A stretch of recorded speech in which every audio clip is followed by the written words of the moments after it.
Jody. If you're new, welcome, and thank you for being here today. And I hope you had a wonderful Halloween if you celebrate Halloween and with your little ones. And I encourage you to grab your coffee or tea and relax and be with me if you are live. Please comment or share when you jump on. And and by all means, comment, give me a thumbs up, a heart, whatever you'd like. I'd love to hear from you. And if you have any questions, please share them with us today, okay? So last night, I was wondering, I'm like, what do I do about, like, what are we going to talk about today on Coffee Chat? Sometimes I know weeks ahead what we're going to talk about, and then sometimes things just come up. And I actually was just going through a book last night, and I found a quote. So I'm going to read it to you, and then we can kind of go from this quote. And the quote says, "The way we have been perceiving life needs to roll back away, so that which is true can appear." So let me read it one more time. The way we have been perceiving life needs to be rolled away, so that which is true can appear. So this can mean so many things. And a big one for me when I first read that, I was like, that's so true. When we're young and we come out in this world, we know we're enough. We know that we matter. We know what we want to do. We have this passion inside of us. If you watch young kids, they're just over the moon excited. They're giggling at the smallest of things. They know that happiness is within.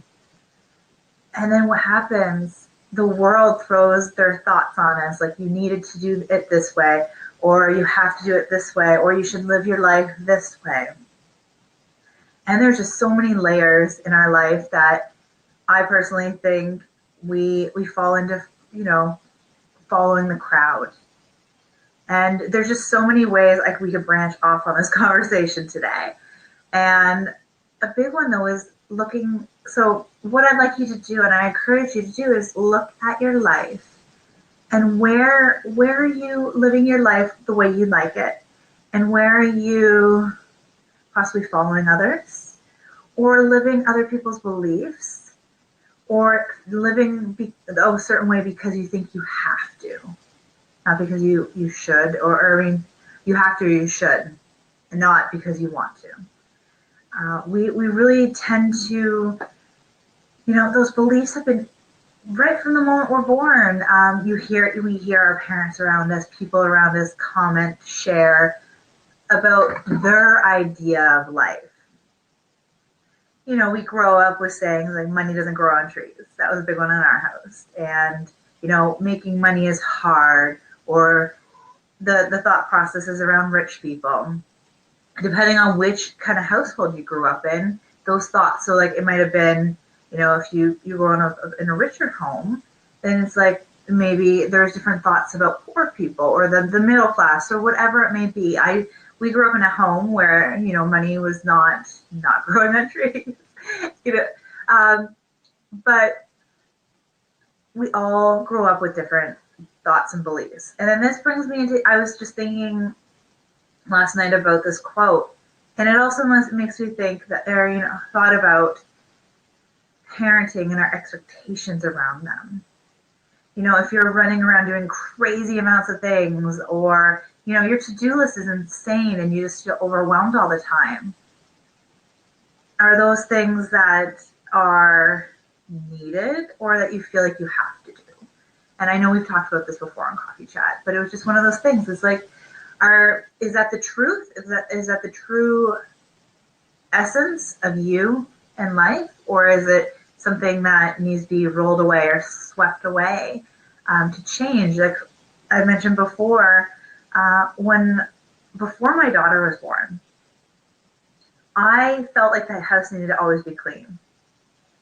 Or like if somebody was coming over, it's like, I have to clean. Like maybe I was too busy cleaning to clean.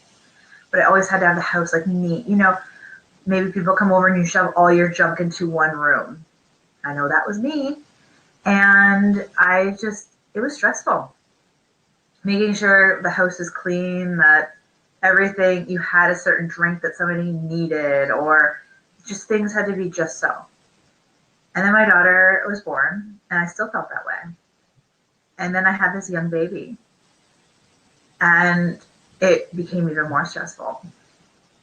And I even remember a day where we just had my husband's family over, and they brought like all these gifts from the relatives that couldn't make it and from their friends. And I just didn't have the energy to put things away. So they were just kind of, they were in their bags and they were set there, and I was like, okay, I'll put them away when I have time.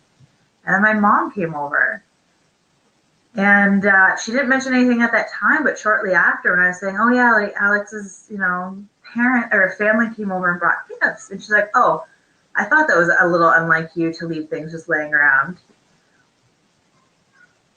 So we not only have expectations on ourselves, we show other people what to expect from us.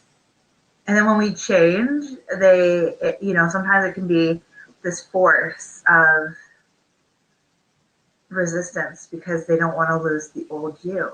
And this just brings on a whole different topic, but we have these expectations for ourselves.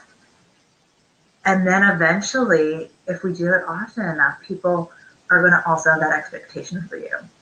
And when you change, there is going to be, like, know that if you want to make a change, there may be those moments of people wondering if you've gone crazy, or it's just, some people don't realize that life is a process of changing. And sometimes, and we, a lot of the time, like to fight change. And the only thing that's really guaranteed is change in life. The weather changes. We change. We're constantly changing and evolving. And just know that if you have those moments in your life where people are like, what is going on? It's normal. And again, they may not like it if they're not in the process of their own change or understanding it, and then they have this inner battle themselves. You really can't do much about it other than send them love. And yeah, so that brings up that. And then the other part is like, so here's an example. My sister and I parent different. We grew up in the same household, but we parent different. I have friends in a circle of friends that all hang out together. Not everybody parents the same. So if you fall into that habit, and it's not a healthy habit anyways, but we do it, and you compare. And, oh, how does so-and-so do it all? Or we need to stop comparing ourselves to each other and just help supporting and loving each other and just send each other loving thoughts. Because we all have different things, and we might not all know what's going on inside the household of others. So for instance, some people have, grandparents that are either, live down the street, live in the same town, or live in the house. Some people have people that, sometimes grandparents aren't nearby, or they're both still working. Not everybody has retired parents to help out. And then you also have, some people have nannies, and you can't lay your expectations to them as well.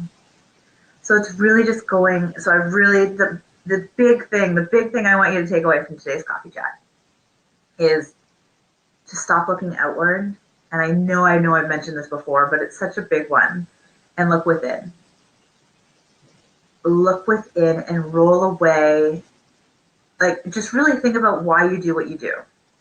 So whenever you feel overwhelmed next, take a minute and be like, why? Why am I overwhelmed? What is on my plate that maybe you didn't want to say yes to, but you felt you had to? For us, like my husband and I are really about focusing on our family unit, our team. And obviously we take other people in our family into consideration when we plan things, but we need to do what's right for us. So certain holidays, it's like we stayed home now instead of traveling. It's just, the roads are busier and it's just crazy, and we want to have our own traditions in the house. And then it's planning those other trips around, because we have the flexibility to take off time at a different time. So it's really just figuring out why you do what you do, what works for you. And it's not like checking out everybody else in your life, be like, oh, you don't matter. But it's really just getting centered. And here's a great example of being centered and stop listening to the garbage, everything that's going on. Is my daughter had the hardest time toilet training. Well, at first she started showing interest even before 18 months, just before 18 months. So we put her on, and she'd go every so often, and she was doing really good. And then we had a setback where we ended up having to go to the emergency room for things that were complications. There's a little bit of bleeding and things. So we, all of a sudden, that actually prevented her from going to the bathroom, like sitting. She did not want to sit on the toilet forever after that. And so we just, encouraged, just guided her and encouraged her. But I was reading books. And then, of course, you have my grandma that's like, why isn't she toilet trained yet? You have other people's kids that are around you toilet trained at their age. And you have all this noise in your head. I was reading books. I went to a workshop, and you're filled with all this information. And again, the outside world is showing you is like, other people's kids are toilet trained at this age. Why is my kid not? You see it in TV shows. There's just all this stuff, all this noise. And it's so good that other people's kids were toilet trained. But I needed to stop looking at them and focus with us. And the moment I said, whatever, let's just do what needs to be done for us. And I really checked in with myself and aligned myself with my daughter. The moment I was just like, let's just throw everything out the window that I've learned. Let's just do what feels right to me. Or even, I think what I did was I breathed, I took a nice breath. I was like, okay, cleared my head, stopped filling it with nonsense. And I think I might have used one little tip that was taught in the workshop, and then put my own spin on it, and really just focus on letting the knowledge come to the surface, not forcing any of this. And that day was the day that my daughter started going on the toilet continuously. From that moment, the moment that I threw all the stuff that I was taught that was supposed to happen, or that you should do, or even the thoughts, the negativity, like, why is my kid not toilet trained yet? The panic that was, my grandma's like, well, your kid's starting, she's starting school in the fall. Like, she needs to go to the bath, she has to be going on the toilet. And luckily, I already knew, I could stop that fear in the butt. One, we had months still to go. It was only probably April, or even earlier than that. She didn't start until September. But she's actually at a school that it's okay if she's not toilet trained yet. So I already had none of that fear. But here's an example where people put their own fears on you. And you need to just be like, whoa, that's you being afraid of the situation, not me. And it was just putting a break, putting on, it's kind of like my business coach says, even with businesses, put those blinders on. Just focus on your kid. Focus on your life. Focus on your own beliefs. And that's not just saying that, one way that somebody's doing, when I mentioned earlier where people parent differently, there's no right or wrong. One way that somebody does something doesn't mean the other way, their way is wrong or that your way is right. We're all in it, and every kid's different. Some people have kids that sleep through the night right from a young month.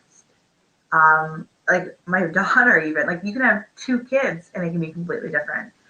She slept through the night early on, probably about 6 months or even earlier. And then my son's going to be 18 months, and he still goes up at least once or more a night, like up to 4 times even. Maybe that's pushing it, but usually 2 or 3 times, depending on things. And this is every night. Some people have kids that wake up, sporadically, but this is every night. And then you have the ones, that wake up every so often, or even people have 4-year-olds that still, actually our 4-year-old gets up now. Well, she'll be 4 in December, but she's been getting up because her brother's probably waking her up. So we all have different situations though. And that's why even toilet training, or it can even be learning. And it's just encouraging your child. And the more we stop putting our kids, and actually ourselves, let's start with ourselves. Before we put ourselves in this box of beliefs, like you have to do this, or you should do this, we need to take a step back and get ourselves out of this box. And then we need to stop putting our kids in this box. Like you need to toilet train by X time, or you need to, there's obviously things we need to, like kids need structure and things like that, but you need to go with your inner being and figure out what works for you. Like it's really funny actually. We kind of like, there's so much that we beliefs that we're forcing on things. I was on a forest trip school, sorry, my daughter's in forest school, and we were on a trip, and I was talking with one of the teachers, and she is from Europe, and they actually don't do writing or reading until the kids are 7, because that is the natural time that kids learn to read and write. But for some reason, we all have to feel this need to push the kids to do it sooner. So this is just where an example. I'm not saying the way the school systems are doing it now are incorrect. I always love to encourage my kids to do whatever, like if they look interested in something, it's encouraging them, having the supplies around to do it. But it's just an example where we have this need as a society to just do things faster, to do things like now, be at this place now. And is it really what we need to do? And we all have our own thoughts, and that is okay. If you're like hating me right now for mentioning that, that's okay. I just find it funny that the more I learn about things, the more it's like, wow, we've really put ourselves in other people's beliefs. Like, why do we do what we do?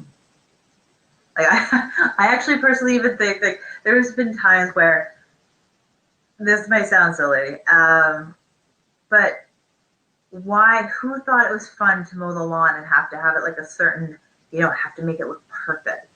What happened to like the wildness, or, people love to have no dandelions or no weeds. Like what happened to just nature and life?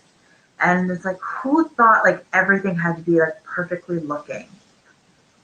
When you live, like, it was funny because my grandma grew up, like her street always had like people her age on it.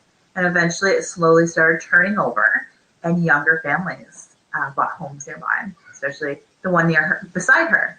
And she would complain about their lawn and their maintenance. And I'm like, they might not have time to mow the lawn every week, or like on the day that it needs to be mowed. Like she'll call me and say, like, we'll just talk, and it will be about like it's her lawn never looks messy, but she'll know exactly when it needs to be mowed. It's like, oh, I don't even know when ours would look like that. Or like she mows it like 3 or 4 times before we mow it once. And it's okay. Like if you want a perfect lawn, that's great. But you can't expect other people to do it, I guess, unless you live in one of the neighborhoods that make you. But when did all these beliefs, all this stuff, change us to not be who we are? So I really encourage you to look at things in your life. Are you doing things you do because you want to, or that you think you have to? And of course, like, we have to feed our kids, and because that's a responsibility we took on. And yes, we need to make money because the world, goes around money. but there's a lot of things that we've taken on. Did you know, like here in Ontario, we actually don't have to send our kids to kindergarten. They don't have to start school to grade one. But not a lot of people know this.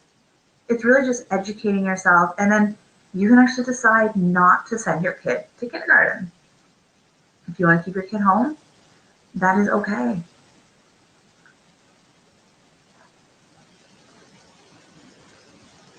I love the idea, and I have actually sent my daughter to even daycare two times a week. It started out with because I needed it to finish my school, and then for business. And I've really actually, for me, it actually, we're going to do it with my son too. One, because it will help me have more time to help you and my clients, but it also helps them. They get to play and they interact, but not everybody feels that way, and that is okay. We just found a really awesome daycare that really works well for us. But that's the thing. You need to do what works for you.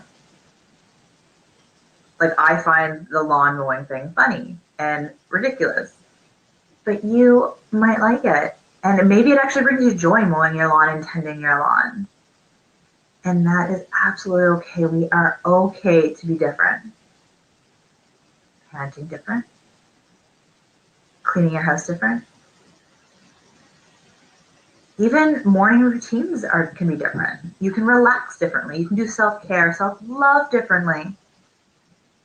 The biggest thing is not putting yourself in that box of other people's beliefs.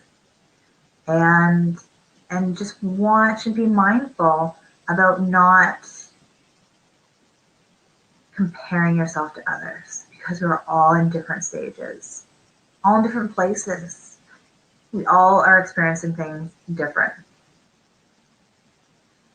And just taking that moment today to really think about, are you parenting?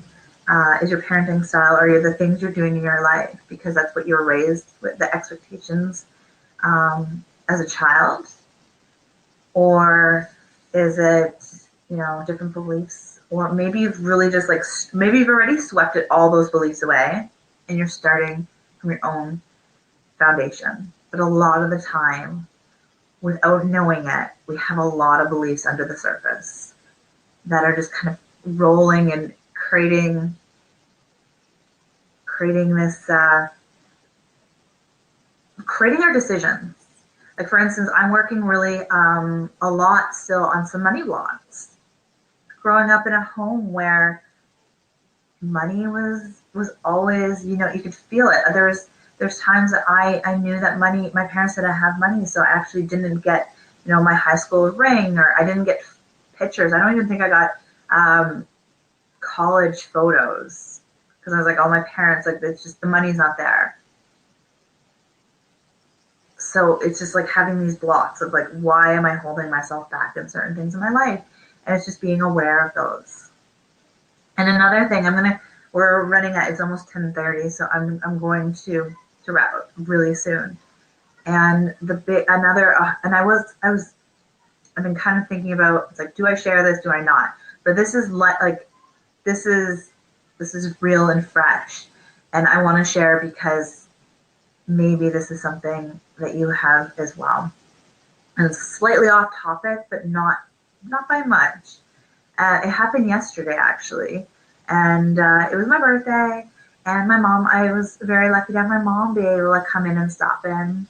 She had an appointment in town, so she was able to come over after.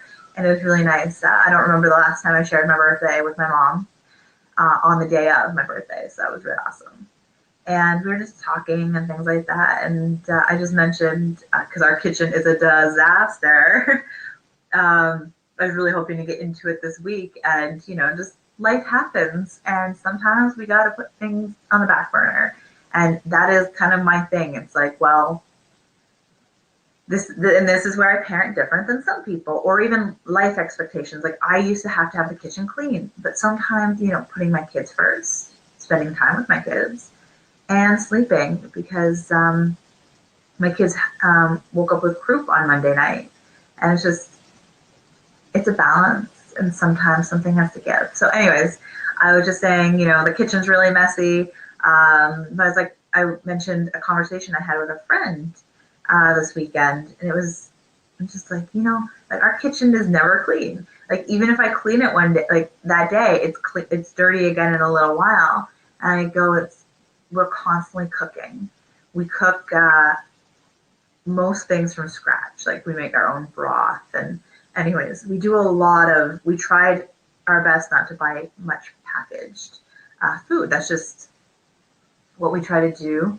And so I told my mom, I go, yeah, we try to eat as clean as possible. So we're constantly cooking. So our kitchen and my friend on the weekend said, yeah, like it's either healthy meals or clean kitchen. It's like give or take, right? I was like, that's right. I'd rather have healthy food than a clean kitchen. And I tell my mom the story, and he's like, I don't know, I eat clean and I have a clean kitchen all the time. Like, thanks, mom. So I clearly have this trigger still, and it's funny because like, thanks, mom, for not supporting me. And I could have, and I actually thought about it. I was gonna come back with responses like, well, you don't have two young kids at home, or she doesn't actually cook, and like we didn't need to go into this, but it's like she doesn't actually cook all, like they buy bag salads. And anyways, it doesn't matter. But what matters is that I noticed that I had a trigger. And I was thinking about it today because it was still bothering me today. And there's a trigger. When you constantly are reliving a thought, an event, and be like, why? Like, this is, like, why am I still thinking about it? It's over. It's done. Obviously, I don't get, any love or support around the kitchen with my mom. She clearly, but that's okay. It doesn't matter. But for some reason, I was reliving it. And so that's a trigger. And that's when to realize, like, what is it? And a part of me, I guess, still feels the need to impress everybody. I spent so many years of my life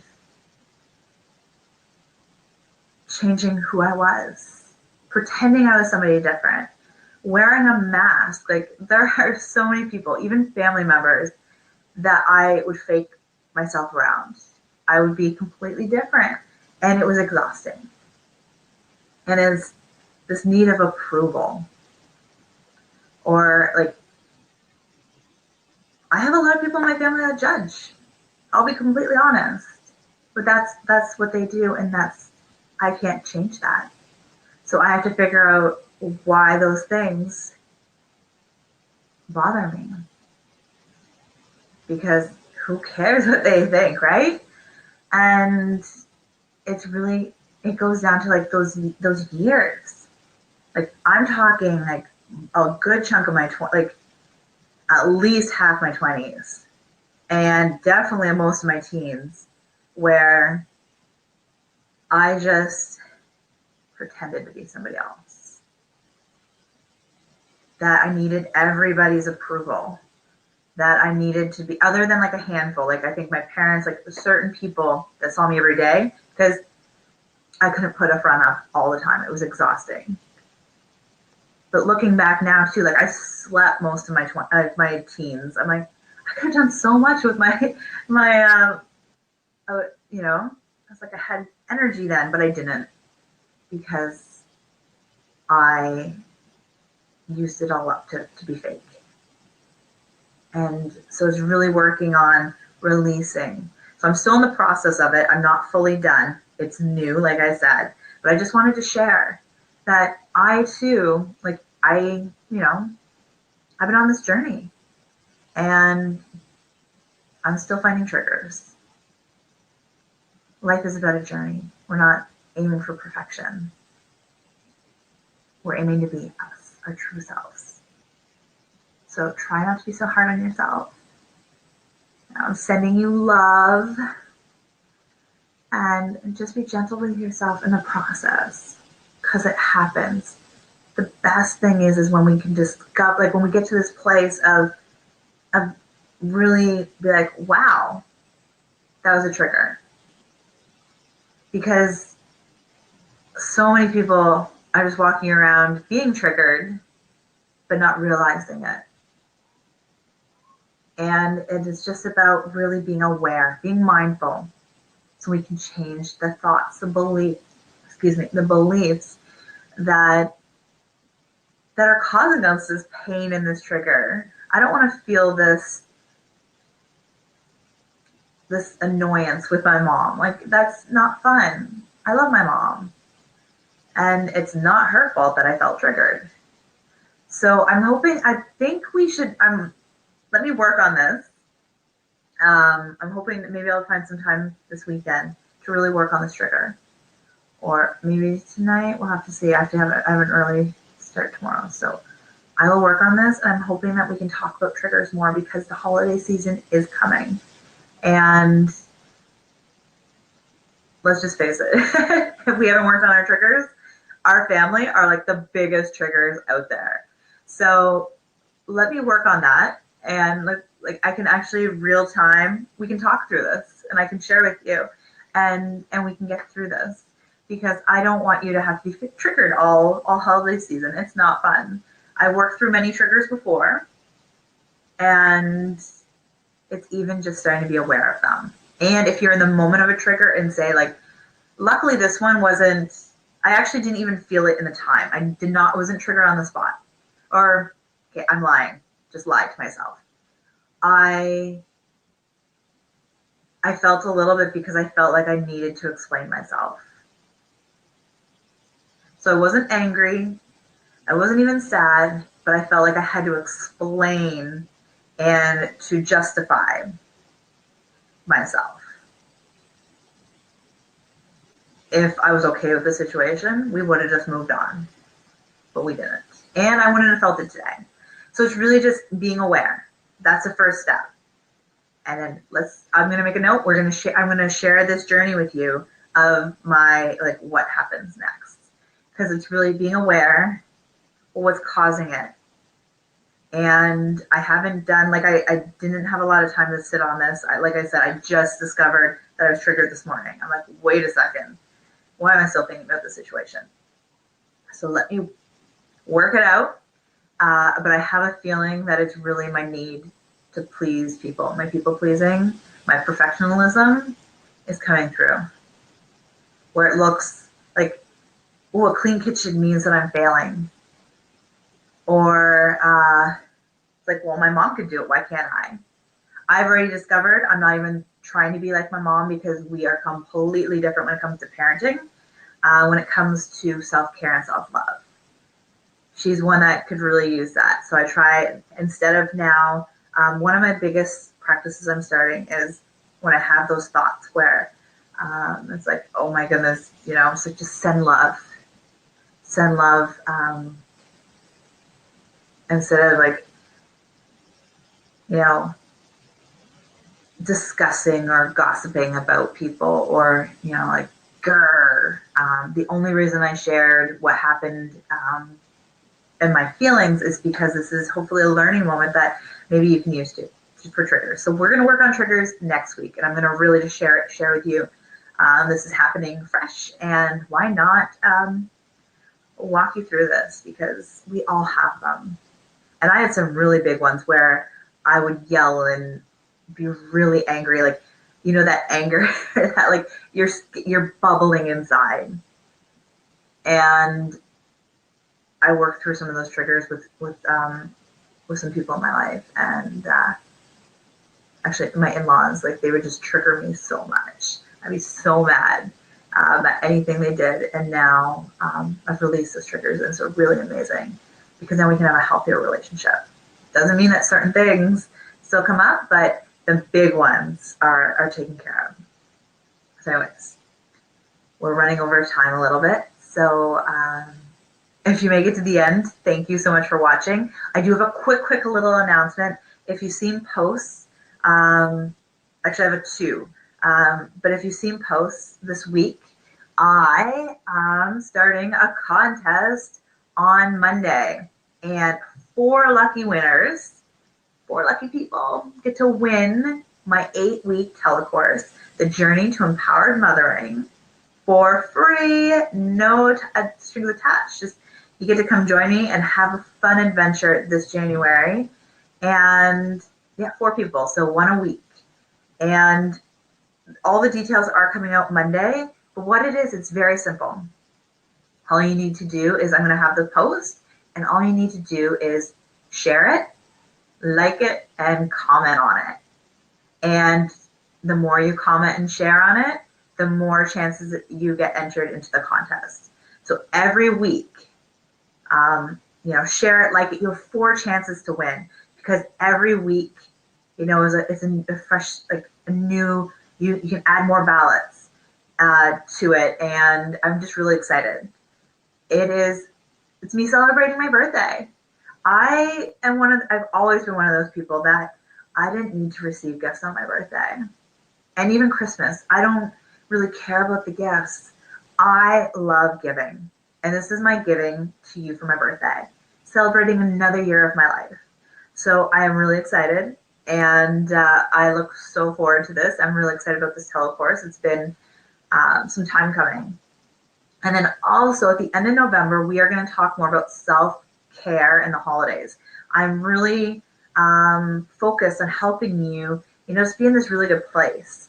So then when the holiday season happens, and I know some of you are in the States, our holidays start, I haven't looked at the calendar, but it's near the end of November, I believe, is your Thanksgiving. So it kind of already starts then. So I'll have to look. But I want to get you ready for the holiday season. And this means, just being in a good place, self-care, self-love. So in December, we are doing 12 days of self-love. But leading up before that, we are going to do a whole coffee chat, maybe even more, depending on people's comments, or, it's a lot to talk about. There's just so much there. So we can talk about taking care of you over the holiday season. And then we're actually going to focus on us over the holiday season. So I'm really, really excited about this. So stay tuned. And I'm just so excited that you're here with me. And again, if you made it to the end, thank you so much. I'm so, I did not plan on going this long.